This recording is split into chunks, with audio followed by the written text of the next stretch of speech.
मंदिरावर बुलडोजर चालताय आणि देवाच्या मूर्तीला साखळ दंडानं गोपून ट्रॅक्टरनं मार्केटमधून फरफटत नेत आहे। तुमचं जर रक्त जर खवळलं असेल ना तर काळजी करू नका, लवकरच थंडगार होणार आहे। हा व्हिडिओ पाकिस्तानचा नसून दिल्लीचा आहे, तिथं भाजपची सत्ता आहे, लागूनच RSSचं ऑफिस आहे। आता तुम्ही म्हणसाल की ते मंदिर म्हणजे अवैध बांधकाम असेल, तर नाही, हे मंदिर 1400 वर्ष जुनं आहे। किती? 1400 वर्ष जुनं, आणि त्याच्यात अल्ला नाही, महादेव आहे, बजरंगबली आहे की नाही? कमाल।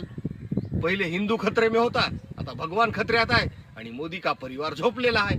एवढी विटंबना तर त्या दलिंदर मुघलांनी बी केली नसल, जेवढी भक्तांचे पप्पा करायले। तर मन जिंकलं RSSनी भक्तांचं।